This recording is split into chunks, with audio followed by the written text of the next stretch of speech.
I'm Avril. And I'm Sailor. And you're watching Lbmtv.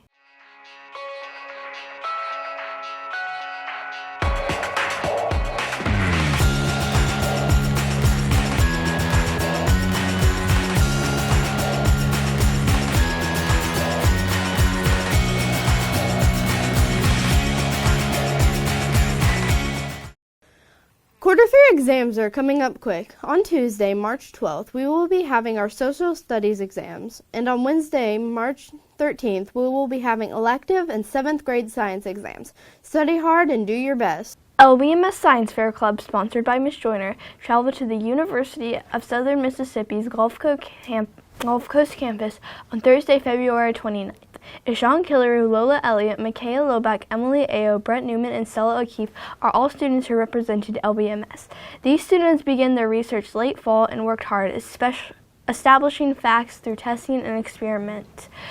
Ishan Killeru and Emily Ayo received first place. Stella O'Keefe received third place. Lola Elliott received fourth place. Micaiah Loback received fifth, and Brett Newman brought home an honorable mention. Ishan Killeru, Emily Ayo, and Stella O'Keefe are all eligible to participate in the State Science Fair that is being held at MSU on March 28th. Congratulations to all these students on a job well done. We are so proud of you. Scientists from the University of Texas have captured photos of a yellow-crested helmet shrike, a bird from the Dominican Republic that hasn't been seen for over 20 years. Scientists are hopeful for the species.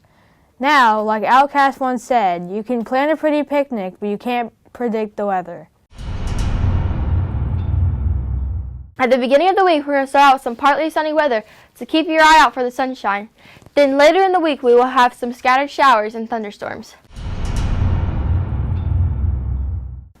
What's something that the more you take, the more you leave behind?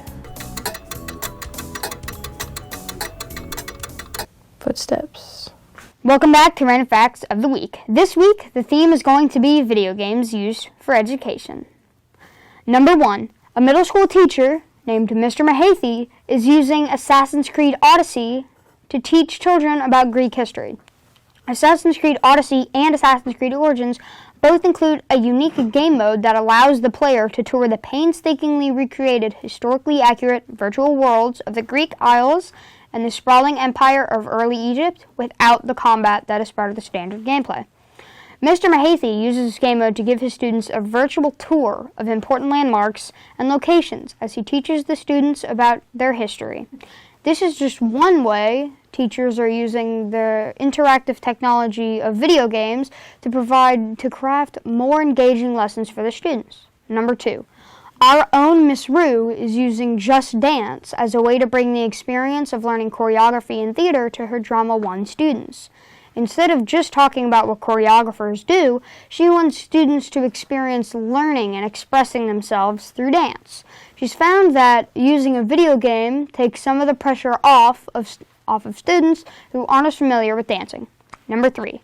Using Minecraft for school has become so popular with teachers that an entire version of the game is dedicated for school use. Minecraft Education Edition is the free version of the game that requires a school-regulated Windows account/email account. It is usually used for history and science, but with enough creativity, it can be used for math and reading too.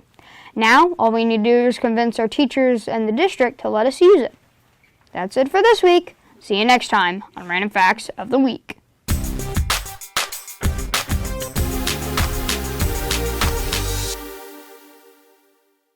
Welcome back to sports. Today, LBMS hosts both a softball game against Picayune and a track meet. The softball game will start at 5. We will host the second softball game this week on Friday against Stone, also at 5. We'd love to see support on our Long Beach Middle School athletes at these upcoming events. That's it for this week. See you next time on Lbmtv Sports.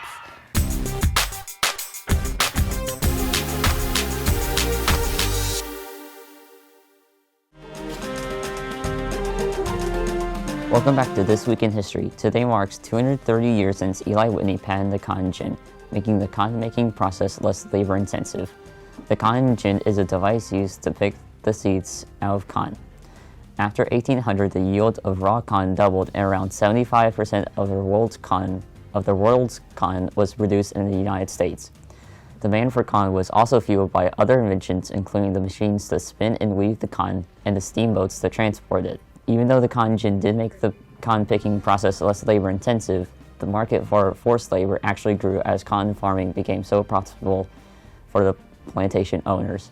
They could also afford more land and enslaved labor.